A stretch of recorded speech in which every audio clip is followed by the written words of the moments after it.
Hey everyone, welcome to 2020 and welcome to my first video of the year. I thought I'd start the year off with a bit more of a fun, laid-back topic and delve into the sounds and styles of the 1980s. Check it out.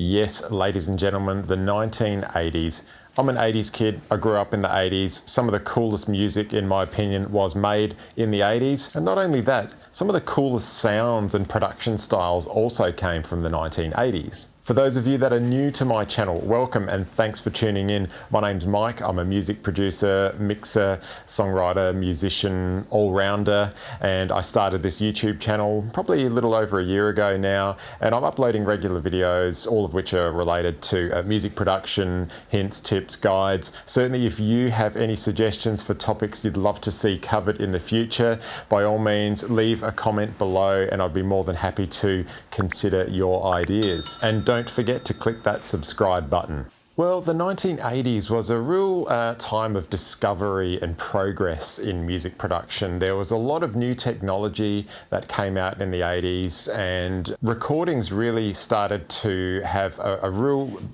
different sound compared to a lot of the dry sounds of the 70s. It was a completely new landscape for artists and producers to work with. And some of those sounds and methods that were used are still used today and available in various forms. In many cases, you can find software versions of old effects and things like that. But today I want to give you a bit of a brief overview of some of the key sounds that were used to get that iconic 80s sound. If there's one sound that, in my opinion, really epitomizes the iconic 80s sound, I think it's reverb.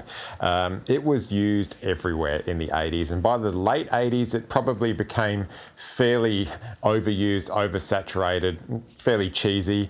But certainly early on, there were a lot of genres that really took the creative aspects of reverb, and particularly in, like, say, the new wave genre, where reverb became really just part of that essential sound. One specific type of reverb is called a gated reverb, and that was actually discovered by accident by Phil Collins. You probably know that famous song "In the Air Tonight," which had that big famous drum fill which was soaked in reverb. That particular type of reverb was called a gated reverb, and as I said, it was discovered by accident. The reverb unit had a noise gate built into it, and they'd actually left it on. So it chopped off the end of the reverb and created a bit of a jarring, sort of unusual reverb that sort of stopped suddenly. And they thought at the end of the recording, that's pretty cool, I think we'll leave it on there. And then you have a famous reverb which is called a gated reverb that was used in countless recordings thereafter by all different artists, from Bruce Springsteen to Prince to Michael Jackson. It was used everywhere.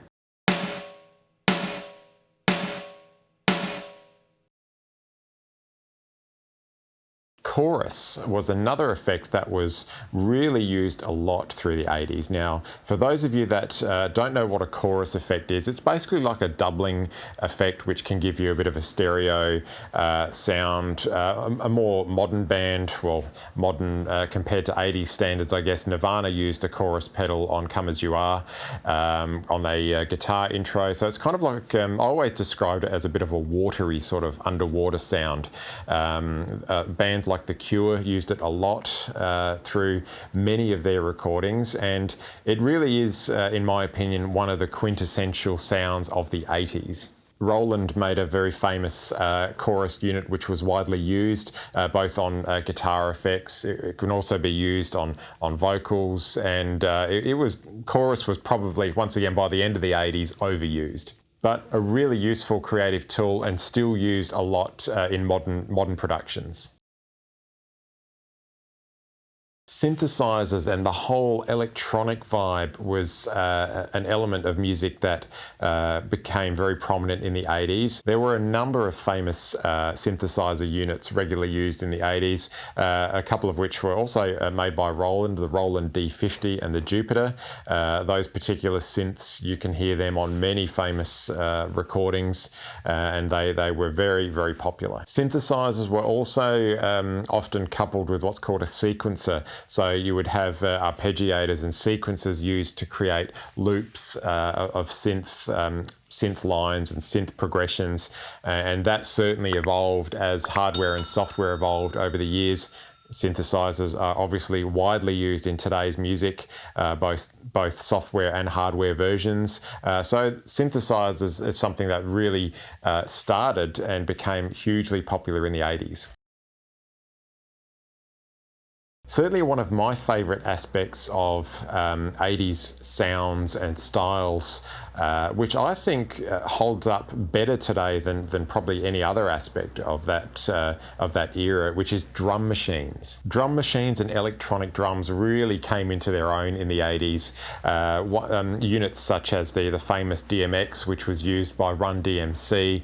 As soon as you hear those drum sounds, you know exactly where it comes from, and it just gives you that immediate sound of, okay, that's an 80s track. Another famous one from the 80s was called the Lynn drum machine. Now that one is probably one of my all-time favourites.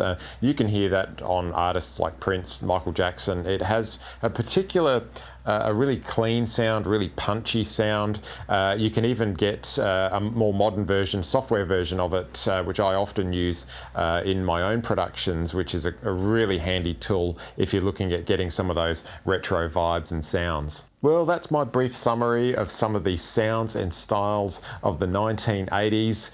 Certainly get out there and have a listen to some 80s music and see if you can identify some of those elements that I've described today, and let me know what you think in the comments below. Remember to check out my website mnproductions.com.au. There's a wide variety of information, hints, tips, guides, blog entries on my website, and certainly feel free to leave a comment below with any questions you might have, and I look forward to catching you again soon.